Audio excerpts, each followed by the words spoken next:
Hey everybody, I'm going to walk you through how to download and rig up a character using Advanced Skeleton. So let's grab this character. I'm actually going to download this character as a GLTF instead of an FBX just because I find that the texture paths generally work better. So let's open this up, let's unzip this, extract all, sure. Okay, let's load up Blender.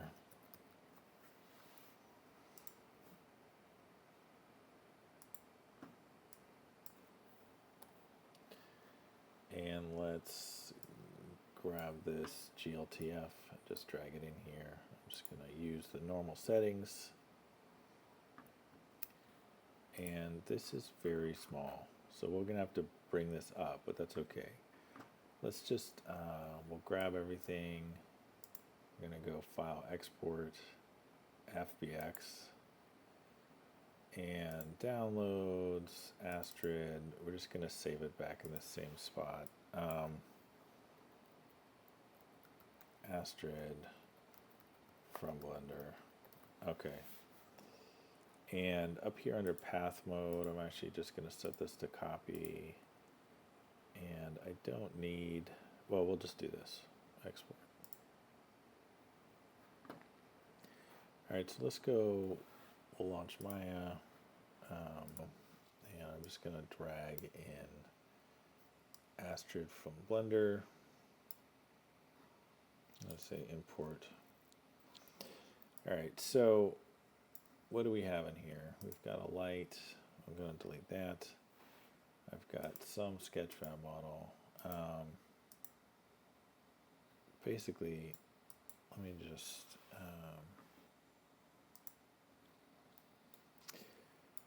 so first of all, she's way too small. So if I bring in a cube and I go to my front view, so in Maya, our settings are currently set to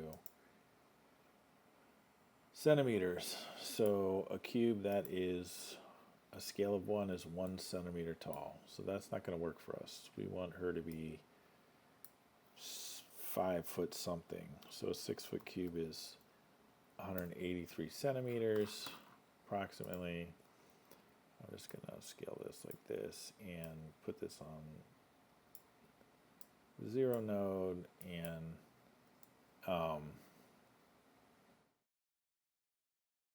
we will scale her way up to match. What's the easiest way to do this? Let's see. I'm going to hit D, and I'm going to move her center point down. Oh shoot, hold on a second. Let me select her Sketchfab. I'm going to hit D, and I'm going to just shift this down to 0. I'm going to hold down X, which should snap it to, if you hold down X when you're moving, it should snap it. So let's see where we are. Is she actually, no, she's a little bit high. So I'm going to bring her back down to put her geo down. I'm going to hit D again. I'm going to hold X down again. Snap this to there, hit D again. Okay. So from there, I should be able to scale her up. So let's go to our scale tool. And let's scale her way up. Let's try 1,000. Most of these things are off by an order of 10. She's still too small. Okay, I'm going to scale her up more. I'm assuming she's like 5'6" or something. So let's say 3,200. I mean, if we wanted to, we could make our cube 5'6", so 167. So let's just make her 168 centimeters. I'm going to change these to 168, and we'll place it on the ground. I mean, this is all an approximation, so it's okay. So we will scale her down a little bit and say, yeah, she's about that tall. So we can, perfect. And so I'm going to delete this. I don't need it anymore. I'm going to take this and I'm going to modify, freeze transformations, edit, delete by type history. Okay, so she's now set at a scale of 1. Great. Okay,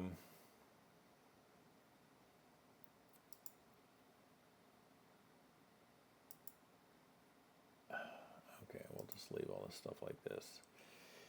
And let's see, did we get her armor? Right, so the nice thing about, so I just hit 6 and all her armor came in. So the nice thing about having a GLTF is the materials and everything seem to transfer appropriately when you save something out as an FBX. It's a real crapshoot as to whether or not your materials are going to come over to Maya. So I've actually been bringing stuff over from as a GLTF and then importing them into Maya.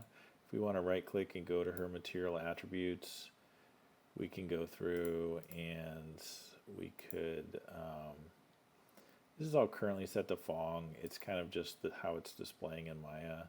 If you wanted to change this to more of a Lambert, we won't have quite as much shine on her armor and her face. Like your skin shouldn't necessarily be shiny. So we could change this to Lambert and generally she'll look better. Okay, so we've got this. She's currently set to a scale of 1. All right, so let's just grab all this stuff and let's export this file, export selection. As an FBX, we're going to want to make sure, so you're going to want to go into your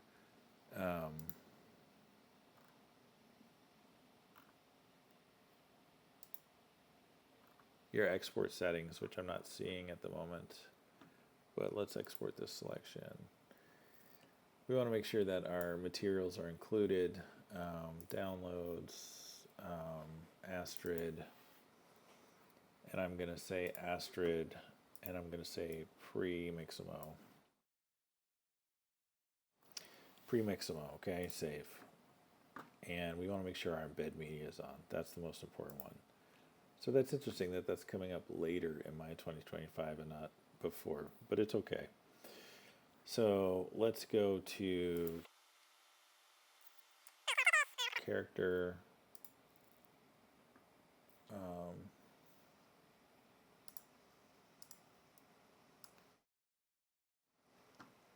So we'll do this.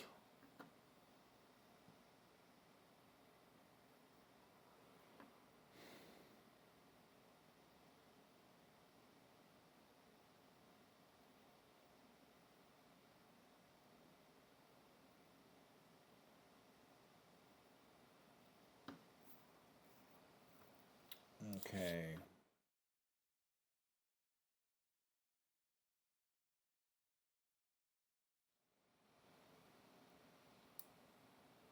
Elbows. You definitely want to make sure that you're placing these things. This character is symmetrical. If you wanted to, you could turn this off and you could place like each knee individually.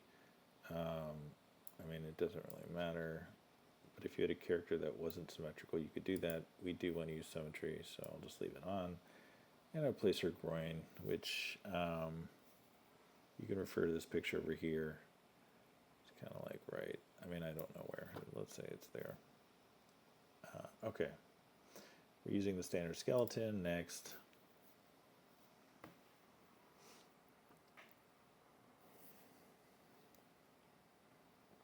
Okay, it looks like it worked. Next. So I always download this character in a T-pose. If you don't have a T-pose, just go to pose. Oh wait, you got to be in animations and just select this T-pose. That's fine. Oh, so actually she corrected. That's interesting. So she's in a true T-pose. We're going to download this character. Download. So we've got our Mixamo file. It's called a T-pose, or that's what it's currently called. So let's go back into Maya, and we'll just go File, New Scene, don't save. And let's drag this in here, import. Let's hit 6, let's make sure we have our materials. So she's now rigged. We can turn on shading, X-ray joints, and we should see her skeleton. Okay, so I'm actually going to use advanced skeleton for rigging her.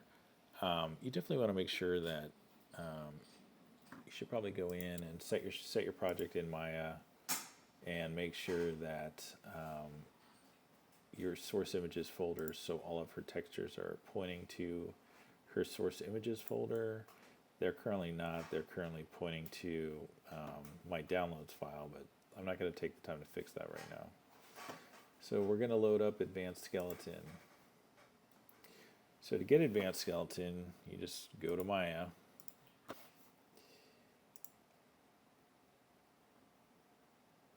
If you have your, if you've paid for Maya, you're a student, you should be able to download it for free.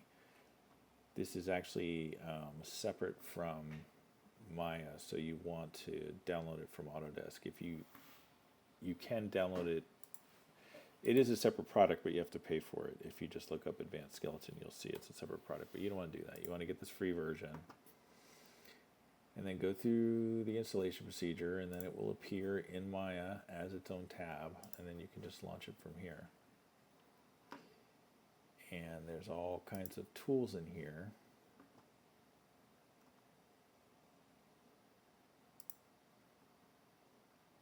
And what we want to do is we want to open up this name matcher tool. And it has a number of built-in templates in here. And I have mine set to, there's DAZ 3D, there's MetaHuman, we're going to use Mixamo.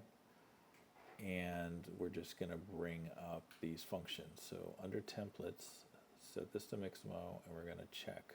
Just go through this workflow right here. So hit your check tab. We're going to hit OK. We're going to hit OK. We're going to then create place fit. We're going to hit OK.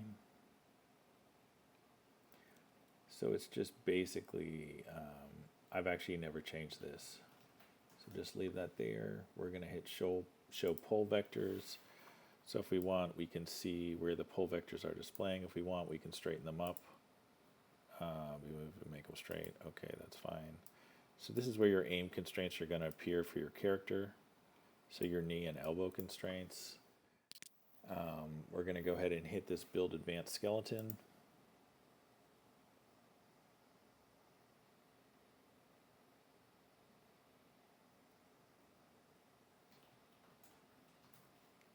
Then we're going to hit constrain to joints.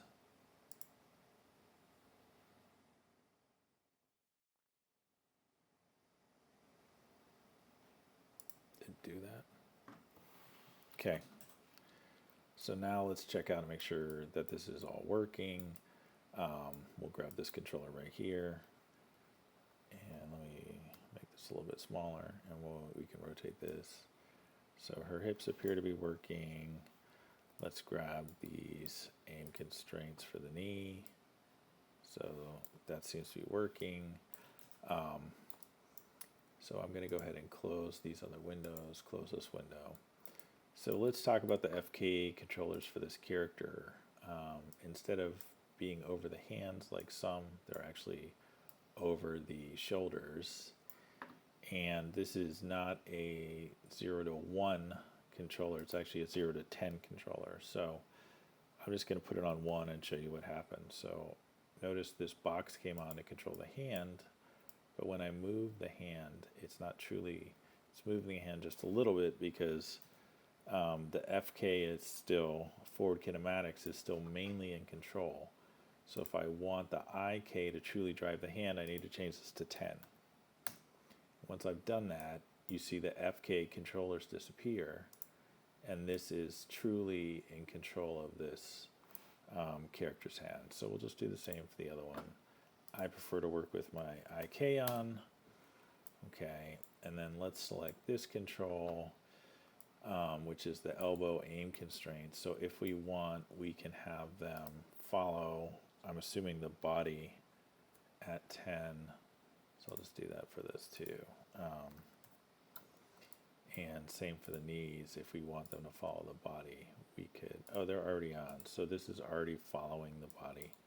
So if we move this character, our elbow and the constraint should move with the character. And so we're ready to animate basically.